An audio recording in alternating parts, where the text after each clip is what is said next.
In the last video, you took 4 beginner-friendly ukulele chords and 1 strumming pattern to jam a popular chord progression, but many of you commented that the F to G chord change was trickier than the other changes.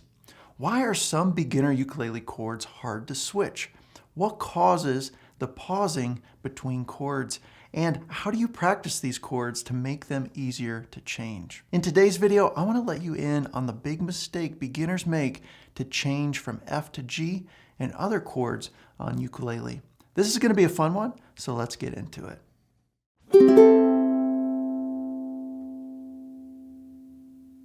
Hello and welcome to this video.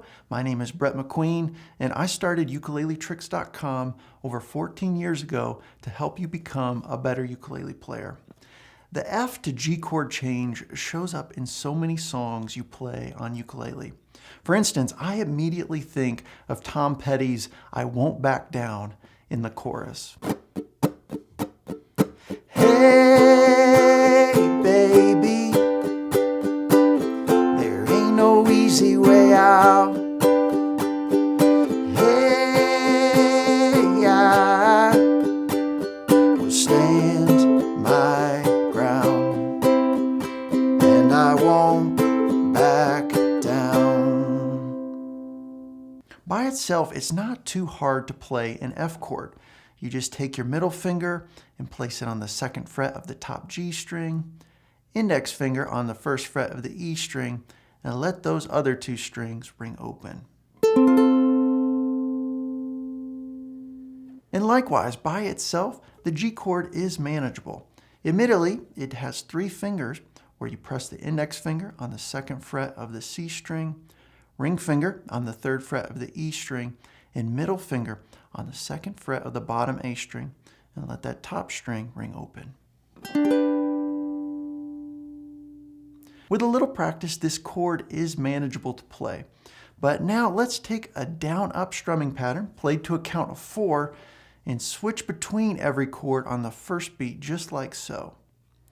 1, 2, 3, 4, 1 and 2 and 3 and 4 and 1 and 2 and 3 and 4 and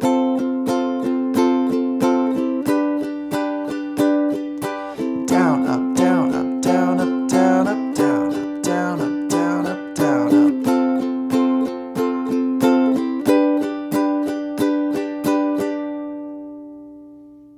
For some of you, this is where things start to get a little difficult. How do we make this F to G chord change smooth without pausing, hesitating, or stopping altogether? Conventional advice for this F to G chord change is typically that you just need to take the ball of your thumb and plant it behind the neck to provide a nice pivot point. So the idea is the ball of the thumb gets firmly planted behind the neck, and then you position and play that F chord. And then the idea is you maintain the thumb position behind the neck while you switch to the G chord. But I don't know about you, but once I release my fingers from that F chord, if my strumming hand on the body of the ukulele is not supporting it, the neck is going to take a dive on me. So from the F chord, we switch to a G chord, and my ukulele just falls out of my hands. The neck drops because my fingers on the F chord were supporting the instrument. But when I take my fingers off, there's no longer anything supporting, so the ukulele neck just drops into my hand. If this is happening to you, then it's almost impossible to make a smooth chord change from F to G. So what do? If you bought a ukulele strap, that's one quick and fast way to solve this issue, and it's a good one, but let's say you don't have a ukulele strap. When it comes to playing chords on ukulele, I want you to consider 2 modes of fretting chords. One mode would be the ball of the thumb mode, which I just discussed, but the other mode is the V mode, where you support the neck of the ukulele in the V of where your index and thumb meet on the fretting hand. And from this position, I want you to think about fretting the F chord. So in this V mode here, the thumb is actually protruding above the neck of the ukulele. It's not on the back. And you place the middle finger on the 2nd fret of the top G string, index finger on the 1st fret of the E string, and let those other 2 strings ring open for that F chord.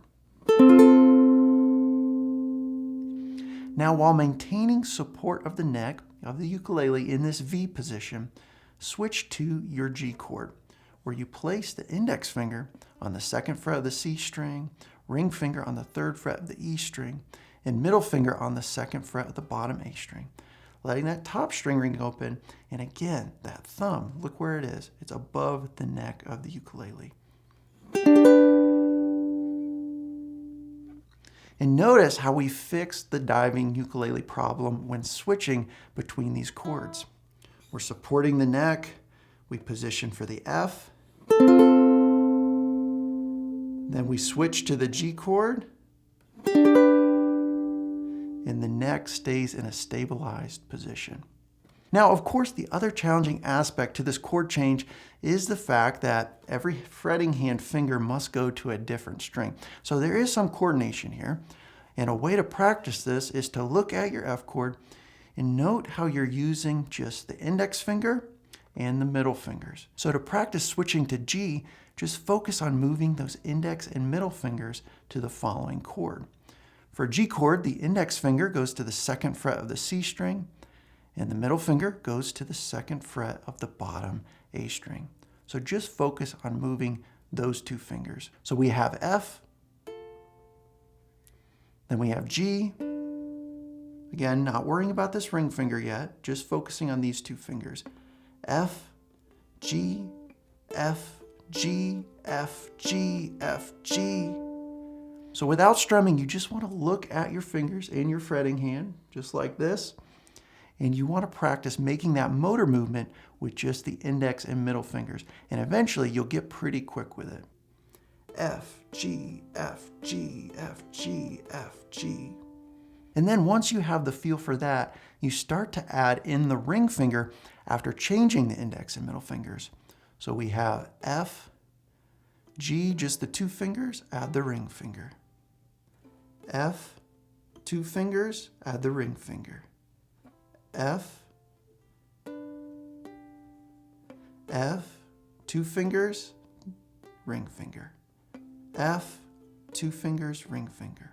Then with enough practice and repetition, you'll get to a point where the fingers just automatically go where they need. 1 and 2 and 3 and 4 and 1 and 2 and 3 and 4 and.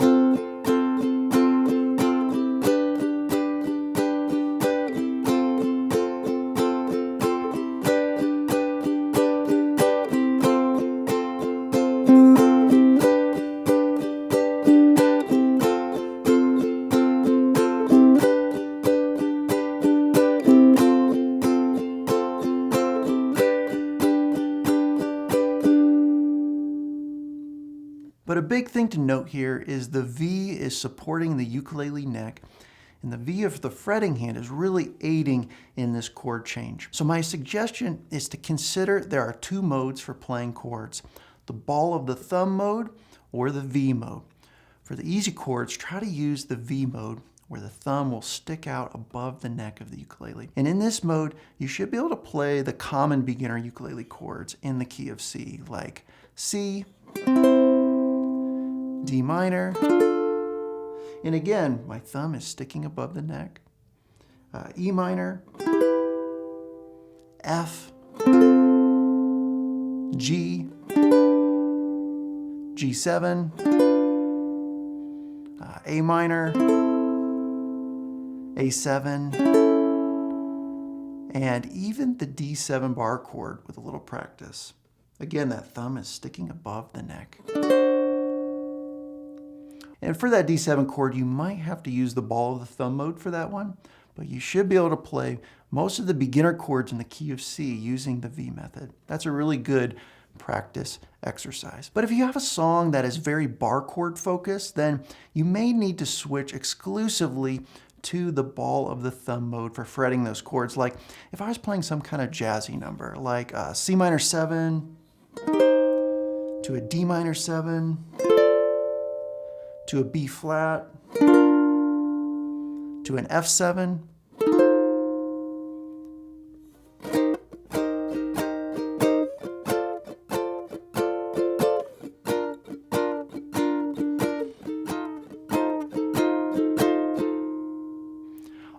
chords are 4-finger bar chords, so the ball of the thumb mode provides the needed leverage and stays consistent the entire time. In other words, the thumb never sticks above the neck. Now, there are some cases where you switch between modes in the middle of a song, in which case only apply the ball of the thumb for those difficult chords that really need it. Another caveat I would say is there are some of you with arthritis who can't bend your fingers in the V method. So in that case, I would say exclusively use the ball of the thumb method in your playing, and definitely go out and buy a ukulele strap.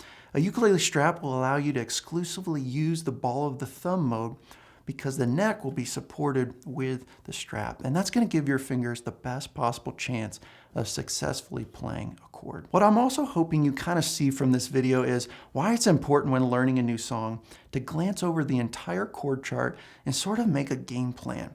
Do you want to use the V mode? Do you want to use the ball of the thumb mode? Thinking about these things in this way can really help you make those smoother chord changes. But at the same time, don't forget that some chords are just difficult and require a lot of practice and repetition.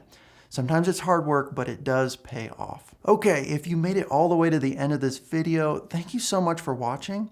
And if you like this kind of video, please post a comment below with what you found to be most helpful and how that F to G chord change is coming along.